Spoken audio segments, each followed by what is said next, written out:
Vivemos em uma cultura que exalta o ser bom, mas, como diria Nietzsche, nenhum ato humano é totalmente desinteressado.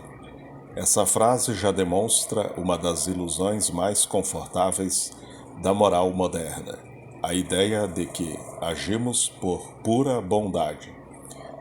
Será mesmo que ajudamos o outro porque queremos o bem dele? Ou porque precisamos sentir que somos bons? Freud diria que todo gesto humano carrega um conflito entre o desejo e o ideal. A bondade muitas vezes nasce como uma tentativa de conciliar culpa, medo e necessidade de amor.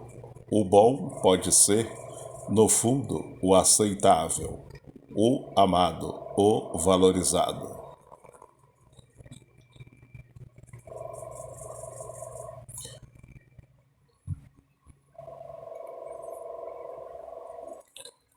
Ser bom é ser aceito, é ser admirado, é caber dentro daquilo que o outro espera.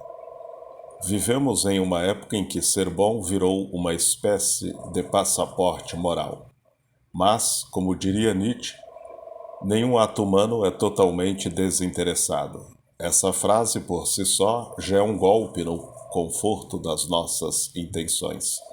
A verdade é que há sempre algo do desejo em jogo, mesmo nas ações que parecem mais puras, mais altruístas, mais nobres.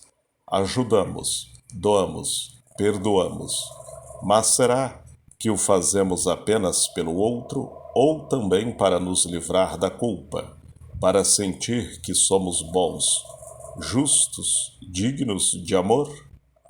Freud diria que o ser humano vive em conflito constante entre o desejo e o ideal. De um lado, o id, pulsional, intenso, movido por prazer.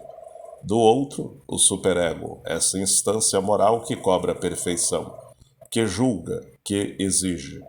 E, entre os dois, o ego, tentando equilibrar a vida psíquica como quem caminha num fio de navalha. A bondade, nesse sentido, é muitas vezes uma negociação, não uma virtude pura, mas um acordo inconsciente para aliviar o peso da culpa, o medo da rejeição, a necessidade de ser amado. Ser bom, então, pode significar ser o que o outro aprova. É o bom que diz o que agrada, que sorri quando quer gritar, que ajuda quando na verdade quer ser ajudado. Nietzsche chamaria isso de moral dos fracos. A moral que nasce não da força interior, mas da renúncia. Aquela bondade que, no fundo, é uma forma disfarçada de poder, porque há também prazer em ser o bom, o prazer de se sentir superior, de ser o que perdoa, o que compreende, o que salva.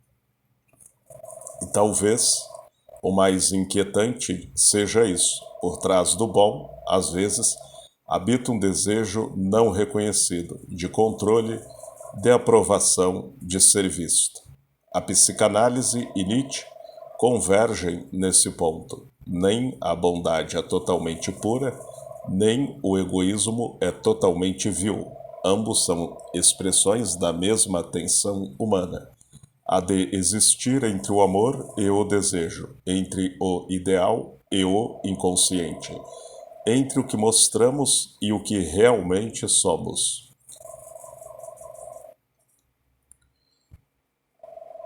Nietzsche, ao escrever Genealogia da Moral, não queria apenas atacar a religião ou os costumes da época.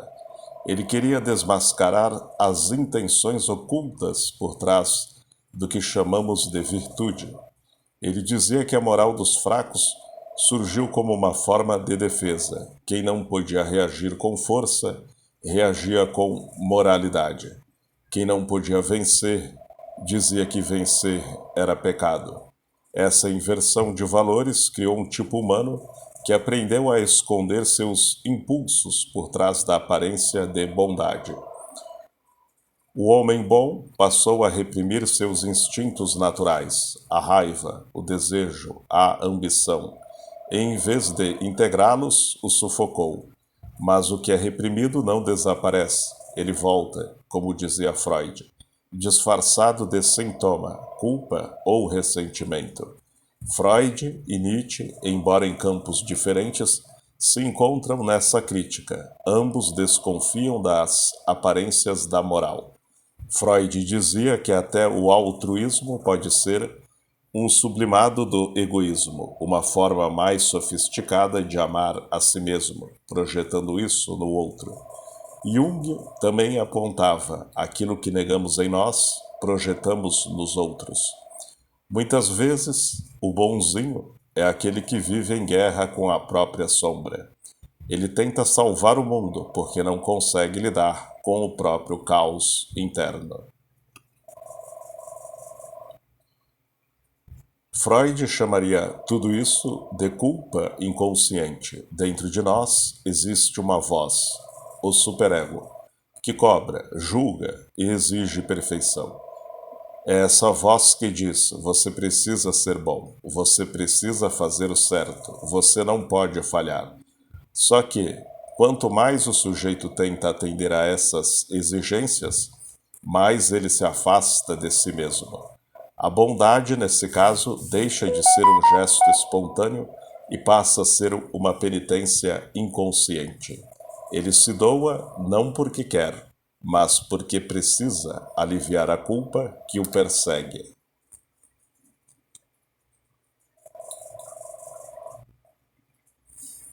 Freud observava que muitas pessoas adoecem justamente por amar demais, por dar demais, por serem boas demais.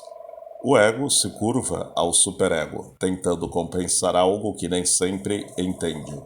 O desejo, a falta, o medo de não ser digno de amor. E aqui surge o paradoxo psicanalítico. Quanto mais alguém tenta ser bom, mais o inconsciente revela o desejo de ser reconhecido. A ajuda, o sacrifício, a generosidade, tudo pode esconder o narcisismo mais sutil de todos, o desejo de ser amado, admirado, validado. Jung chamaria isso de desequilíbrio entre persona e sombra. A persona, a máscara social do bom, do espiritual, do prestativo, cresce tanto que a sombra fica sufocada. E quanto mais ela é negada, mais o sujeito precisa reforçar a imagem de pureza para não encarar o que há por trás. Aí surge o altruísmo exausto, o salvador ferido, o terapeuta que adoece ajudando. Ele salva o outro para não ter que se salvar. Ele acolhe o sofrimento alheio para não ouvir o próprio. A bondade então vira compulsão, uma tentativa desesperada de ser digno de amor, e não de amar verdadeiramente. Freud chamaria isso de culpa inconsciente. O superego, essa instância moral, que habita cada um de nós, é herdeiro direto das vozes parentais, das normas sociais e religiosas que nos ensinaram o que devemos ser. Ele é o juiz interno que cobra a perfeição, que vigia o pensamento e pune qualquer desejo que ouse escapar da moral. E é nesse tribunal psíquico que nasce o sofrimento. O sujeito passa a buscar redenção nas boas ações, acreditando que a bondade o livrará da culpa. Mas o que ele está tentando, no fundo, é aplacar o olhar interno que nunca o perdoa. Ele ajuda demais, doa-se além da medida, suporta o insuportável, acreditando que assim conquistará o direito de existir sem culpa. Mas a psicanálise revela o paradoxo. Quanto mais alguém tenta ser bom, mais o inconsciente denuncia o desejo de reconhecimento. Por trás do altruísmo há, muitas vezes, uma forma sutil de narcisismo, o prazer de ser o salvador, o equilibrado, o maduro, a necessidade de ser visto como alguém que transcendeu o ego. É ironicamente, uma das expressões mais refinadas do próprio ego. Freud diria que esse movimento é uma tentativa de reconciliar o desejo com o ideal, e ao fazê-lo, o sujeito se aprisiona na armadilha do dever ser. Ele não age mais por liberdade, mas por obediência inconsciente a um ideal impossível de pureza, e quanto mais ele tenta se aproximar desse ideal, mais distante fica de si mesmo. No fundo, muitos bons querem ser amados, não apenas altruístas. Buscam, através da bondade, um amor incondicional que nunca receberam. A aceitação total, o olhar que diz: você é bom o bastante. Mas esse olhar que o sujeito procura fora é o mesmo olhar que o superego lhe nega por dentro. E é por isso que a bondade compulsiva nunca satisfaz. Ela se alimenta da própria culpa que tenta silenciar. A verdadeira transformação, então, começa quando o sujeito reconhece que até seu melhor gesto carrega uma sombra e que ser bom talvez não seja sobre agradar, mas sobre aceitar o humano que existe por trás da máscara moral. Byung-Chul Han, filósofo contemporâneo, fala sobre a sociedade da positividade, um tempo em que todos querem parecer empáticos, solidários, inspiradores. Vivemos sob o império da imagem virtuosa, mas, por trás dessa aparente empatia coletiva, há um novo tipo de egoísmo, mais sutil, mais sofisticado, e por isso mesmo mais perigoso. Hoje, ajudar o outro virou performance. O altruísmo ganhou palco, legenda e filtro. Compartilhar uma boa ação tornou-se tão importante quanto realizá-la.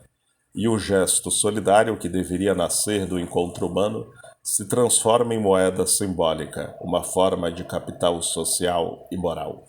Byung-Chul Han diz que o sujeito contemporâneo não é mais oprimido por proibições, mas por exigências de positividade. Seja produtivo, seja grato, seja resiliente, seja do bem. É a ditadura da harmonia, onde até o sofrimento precisa ser bonito e o amor curado. O egoísmo moderno, então, não se expressa pela violência, mas pelo excesso de virtude.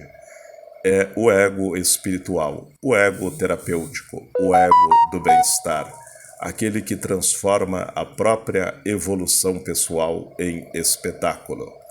Na tentativa de mostrar equilíbrio, o sujeito se desconecta da sua própria sombra. Ele não sofre, não erra, não se contradiz. Ele transcende, mas essa transcendência muitas vezes é fuga. É a recusa do humano, da dor, do limite. Nietzsche já havia percebido esse fenômeno quando disse: os santos são os disfarces mais inteligentes do desejo de poder. Ou seja, até a virtude pode ser uma forma de domínio, de si mesmo, do outro ou da narrativa. Ser bom virou status e não processo. E quando a bondade se torna performance, ela deixa de curar e começa a consumir. No fundo, o egoísmo invisível dos bons nasce do medo de não ser suficiente. A bondade vira compensação e o amor autopromoção. A psicologia da imagem substitui o encontro pela exibição e o ser pelo parecer. E, nesse teatro do bem, a alma humana vai se tornando silenciosamente cansada de sustentar a própria máscara luminosa.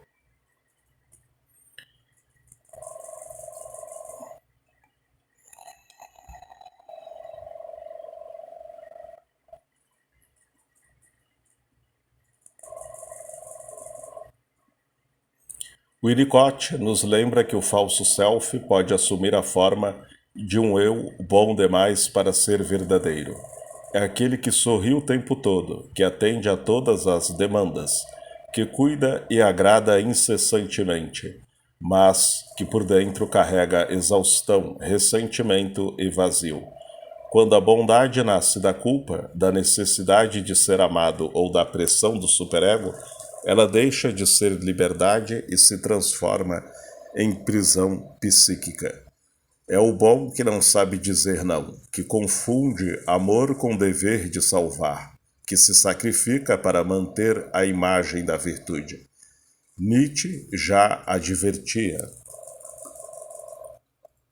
cuidado com os que se sacrificam demais, eles cobram com juros. A advertência é clara. A bondade não autenticada cria expectativas, dívidas emocionais e ressentimentos silenciosos. A pessoa boa demais muitas vezes carrega um fardo oculto e, sem perceber, esse fardo pode contaminar suas relações, tornando o amor condicional e a ajuda uma forma de controle. Freud completaria: o superego é a voz internalizada da moralidade que nos condena por desejar, ou seja, a bondade que surge do medo de julgamento ou da culpa inconsciente é uma defesa, um mecanismo que protege, mas também limita. Ela mascara o desejo genuíno, a vontade própria, e impede que o sujeito se conecte com a própria autenticidade. O verdadeiro desafio é reaprender a agir a partir do desejo e não da obrigação, a doar a partir da liberdade e não da culpa. É transformar a bondade em ato consciente e não em performance, permitindo que o bem que oferecemos seja expressão de quem realmente somos e não apenas de quem queremos parecer ser. Ser bom de verdade não significa negar o egoísmo que habita em cada um de nós. Pelo contrário, reconhecer que ele existe e integrá-lo com consciência é o que permite agir com autenticidade. O verdadeiro altruísmo nasce quando o sujeito não sente a necessidade de provar nada a ninguém. Não é a aprovação do outro que valida o ato, mas a integridade interna, o gesto que emerge do desejo genuíno e da responsabilidade sobre si mesmo. É aqui que a psicanálise e Nietzsche se encontram. Ambos nos convidam a abandonar a máscara moral, a olhar de frente para o próprio desejo e a encarar a vida sem a ilusão de pureza absoluta. Ser ético, no sentido mais profundo, não é ser puro ou impecável, é ser inteiro, com luz e sombra, com força e fraqueza, como dizia Jung. Não se torna iluminado imaginando figuras de luz, mas tornando consciente a escuridão. A verdadeira bondade talvez seja justamente isso: agir com consciência sem precisar parecer bom, sem se sacrificar por reconhecimento, sem esconder o próprio humano que habita em nós. No fim, ser bom não é sobre os outros, é sobre honrar a própria complexidade, reconhecer limites, desejos e impulsos e permitir-se ser inteiro.